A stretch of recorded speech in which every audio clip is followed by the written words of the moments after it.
Yesu nashimwe cyane ndabashuhuje mwese amahoro y'Imana bane namwe ndashuhuje abapapa abamama abakobwa n'abasore amahoro y'Imana abane namwe uyu munsi ndaje ngo tuganire ku ijambo rivuga ngo nubabarire mugenzi wawe ni naho nawe uzababarirwa. Yesu nashimwe cyane. Rino jambo ryo kubabarira ni ijambo abantu batari ko barakurikiza. By'ukuri niba ushaka imbabazi, niba ushaka kubabarirwa, wari ukwiye kubabarira mugenzi wawe yakugiriye nabi. Mu mama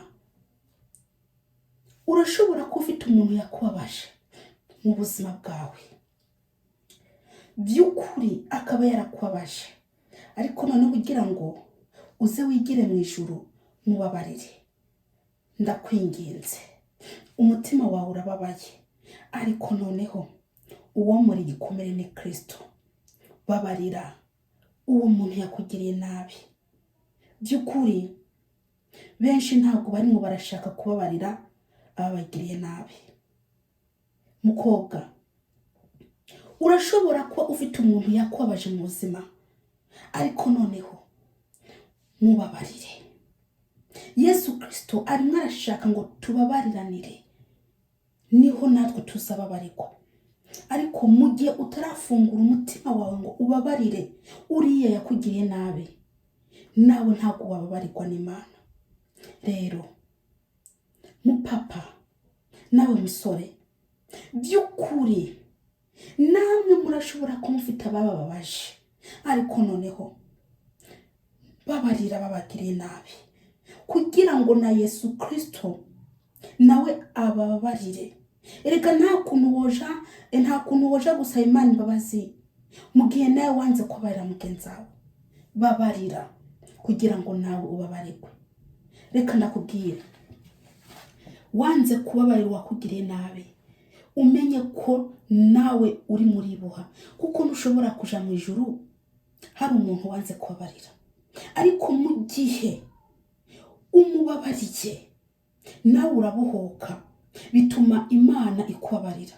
Rero mwene data muranyumviriza, ndakwinginze kubw'imbabazi z'Imana, ndakwinginze ubabarire uriya yakugiriye nabi. Umugabo wawe arashobora kuba yarakubabaje mubyeyi, ariko mubabarire. Ababyeyi banyu barashobora kuba barabababaje, ariko noneho umukobwa musore, babarira ababyeyi bawe. Ntubiyumvire nabi, ntubavume, ntubatuke, ahubwo babarira.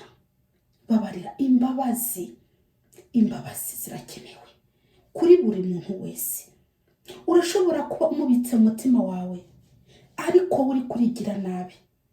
Niwihangane umubabarire.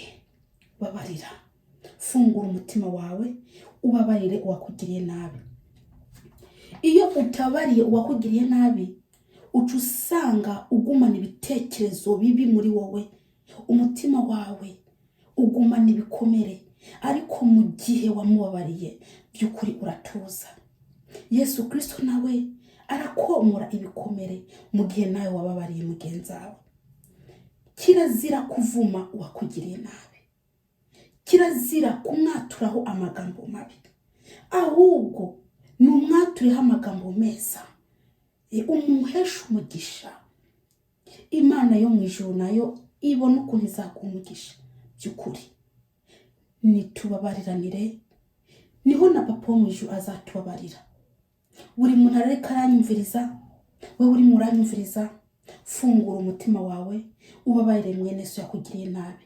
By'ukuri ntumwatureho amagambo mabi, oya. Kandi ntumusubirize mu nkoko. Niba yaragukoreye nabi ngo nawe uce umukorera nabi, oya.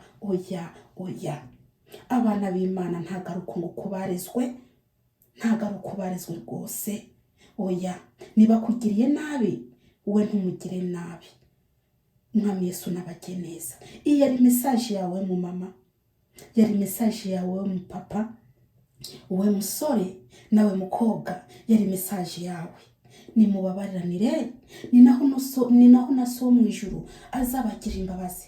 Ariko mu gihe mudashaka kubabarira bene so, mu gihe mudashaka kubabarira bene wanyu, mu gihe mudashaka kubabarira ababagiriye nabi, mwibuke ko namwe ntago muzababarirwa.